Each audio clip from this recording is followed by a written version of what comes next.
Hello friends, welcome to my channel. இன்றைக்கி வந்து பட்டணம் பக்கோடா பண்ண போகிறேன். அதுக்கு வந்து சமையல் சோடா மஸ்ட்டு. நான் எப்பயுமே இந்த சமையல் சோடா மைதா இதெல்லாம் ஜாஸ்தி யூஸ் பண்ணுறதில்ல. ஆனால் இதுக்கு கண்டிப்பாக சமையல் சோடா வேணும், அதனால நான் போட்டுருக்கேன். இது கூட நெய் அல்லது வெண்ணெய், வனஸ்பதி இருந்தால் ரொம்பவே பெஸ்ட்டு. இப்போல்லாம் யாருமே டால்டா அதெல்லாம் யூஸ் பண்ணுறதில்ல, அதனால் நான் அதை வாங்கி வச்சுக்கலை. வெண்ணெய் கொஞ்சம் நம்ம எடுத்து எந்த அளவுக்கு பண்ணுறோமோ அந்த அளவுக்கு நீங்கள் போட்டுட்டு இதை நல்லா மிக்ஸ் பண்ணிக்கணும். ஒரு 3 நிமிஷம் நல்லா இதை வந்து மிக்ஸ் பண்ணிகிட்டே இருக்கணும்.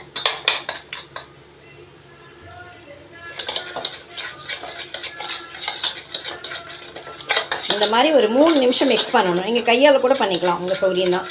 நல்லா மிக்ஸ் பண்ணிக்கணும். இது ரொம்ப ரொம்ப முக்கியமானது.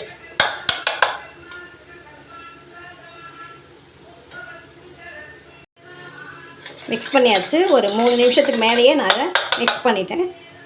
இப்போ இது கூட 2 கப் அளவுக்கு கடலை மாவு போட்டுக்கலாம்.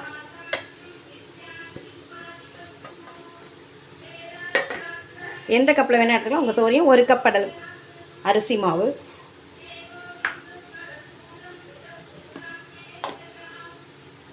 இதுக்கு தேவையான உப்பு, மஞ்சள் பொடி கொஞ்சம் கலருக்காக,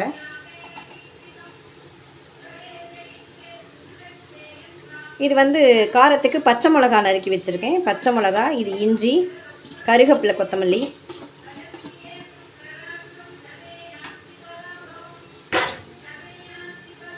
முந்திரி பருப்பு கொஞ்சம், கட் பண்ண ஆனியன். உங்களுக்கு தேவை அப்படின்னா இதுக்கு மேலே நீங்கள் வந்து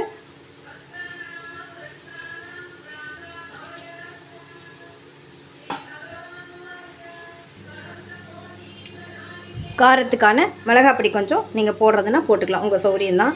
இதை ஃபஸ்ட்டு நல்லா மிக்ஸ் பண்ணிக்கலாம் கையால். இந்த வெங்காயத்தில் ஈரம் இருக்கும் இல்லையா, அதனால் ஃபஸ்ட்டு நல்லா அதை மிக்ஸ் பண்ணிக்கலாம்.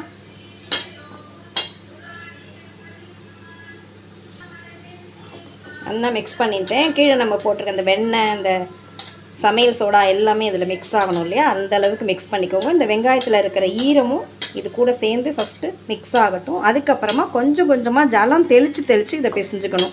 ரொம்ப கொட்டிடக்கூடாது. கொஞ்சம் கொஞ்சமாக தெளித்து தேவையான அளவுக்கு சப்பாத்தி மாவு அளவுக்கு நம்ம பிசைஞ்சுக்கலாம். இப்போது இந்த மாதிரி பிசைஞ்சுக்கோங்க. இந்த மாதிரி இதுலேருந்து எடுத்து கொஞ்சம் கொஞ்சமாக உங்களுக்கு தேவையான அளவுக்கு எடுத்து நீங்கள் உருண்டை பிடிச்சிக்கோங்க. ரொம்ப அழுத்தி பிடிக்க வேண்டாம், சும்மா சாதாரணமாக இப்படி ரொம்ப அப்படியே வழவழன்னு அப்படி சொல்கிறேன், அந்த மாதிரி பிடிக்காமல் உங்களுக்கு தேவையான சைஸ் இந்த மாதிரி பிடிச்சிக்கோங்க. இந்த மாதிரி எல்லாத்தையுமே நம்ம பிடிச்சி வச்சுக்கலாம். இந்த மாதிரி நான் பிடிச்சி வச்சுட்டுருக்கேன். வழவழன்னு பிடிச்சிக்காதீங்க, இப்படி இந்த மாதிரி அன்னிவனாக பிடிச்சிக்கோங்க. ரொம்ப தளரவும் ஜலம் விட்டுட வேண்டாம், இந்த மாதிரி பண்ணிக்கோங்க. அடுப்பில் ஆயில் ஹீட் ஆகிடுத்து.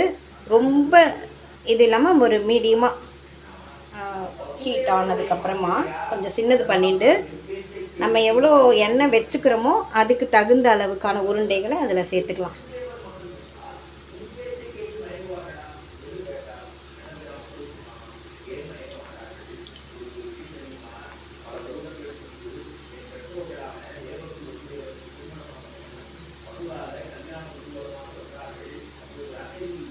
வெங்காயம் வேண்டாம், அதில் பெரியவாலாம் இருக்கா அப்படின்னா நீங்கள் வெங்காயம் போட்டுக்க வேண்டாம். முந்திரி பருப்பு இருக்கு இல்லையா, அதை இன்னும் கொஞ்சம் கூட போட்டுக்கோங்க, அது போகும். டீ கடையிலலாம் என்ன பண்ணுவான்னா இது கூட பூண்டு இருக்கு இல்லையா, அதையும் தட்டி போடுவான் பட்டணம் பக்கோடாவில். இதுவே நமக்கு போதுமானதாக இருக்கும். வெங்காயம் போடும்போது என்ன ஆகுனா இந்த ஆயில் எல்லாம் அந்த வெங்காய வாசனை வந்துடும். அதனால் நம்ம அடுத்தது யூஸ் பண்ணுறதுனா கொஞ்சம் பார்த்து யூஸ் பண்ணணும். அடுத்த அமாவாசை அந்த மாதிரிலாம் வரும்போது கஷ்டம், நம்ம எல்லாத்தையும் மீதி ஆயில ஒன்றும் பண்ண முடியாது, அந்த ப்ராப்ளம் இருக்கிறதுனால கொஞ்சமாக எண்ணெய் வச்சு பொரிச்சுக்கோங்க. இது சப்பையை தட்டி போட்டோம்னா டக்கு டக்குன்னு திருப்பி போட்டுடலாம். இது வந்து உருண்டையாக இருக்கனால உள்ளே இருக்கிற மாவெல்லாம் வேகணும் இல்லையா, அதனால பொறுமையாக இது நல்லா வேகட்டும், அப்புறமா நம்ம திருப்பி விட்டுக்கலாம்.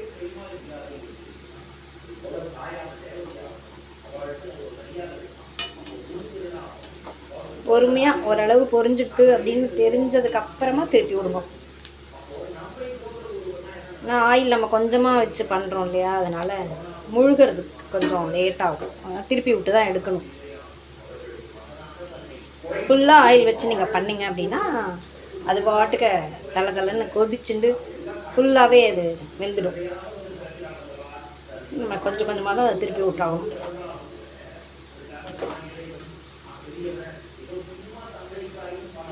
நீங்கள் வேணுன்னா காரப்பொடி வேணுன்னா போட்டுக்கோங்க, வர மிளகாப்பொடி போட்டுக்கோங்க, பூண்டு வேணுனாலும் போட்டுக்கோங்க, உங்கள் சௌரியம் தான் அது. வெங்காயம் வேண்டாங்கிறப்ப முந்திரி பருப்பு போட்டுக்கோங்க இன்னும் கொஞ்சம். நல்லா அது மொறு மொறுன்னு நல்லாயிருக்கும். அது போண்டா மாதிரி இருக்காது, இது கரக்கரன்னு நீங்கள் டீ கடையெல்லாம் விற்கிறா இல்லையா, வாங்கி சாப்பிட்டு பார்த்துருப்பீங்க இல்லையா, அந்த மாதிரி இருக்கும் அது. என்ன டீ கடையில் சமையல் சோடா இன்னும் கொஞ்சம் அதிகமாக போடுவான், வெண்ணெய் போடுறாளான்னு தெரியாது, சமையல் சோடாவை அதிகமாக போடுவான்.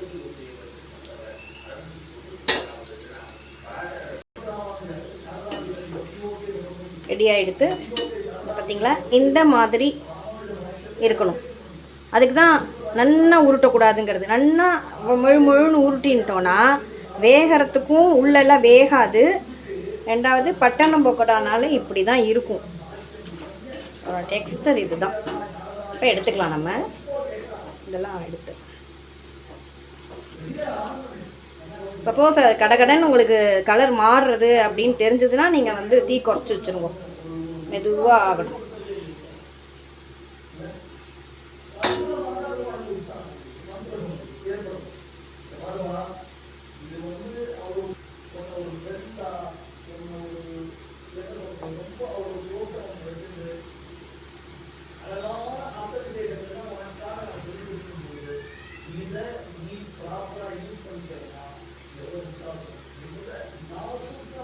ரொம்ப ஈஸி, இது டக்குன்னு பண்ணிடலாம்.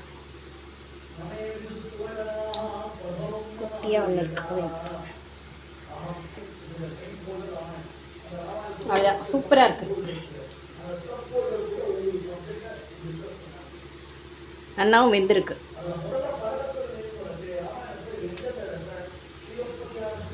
வந்து ரொம்பவே ட்ரெடிஷ்னலானது தான் இது, இந்த ஸ்நாக்ஸ் எல்லாம்.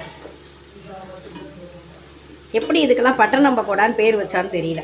அப்போல்லாம் பட்டணம் அப்படிங்கிறத வந்து சென்னை தான் பட்டணம் அப்படின்பா. ஒருவேளை அங்கே ஸ்பெஷலோ தெரியல.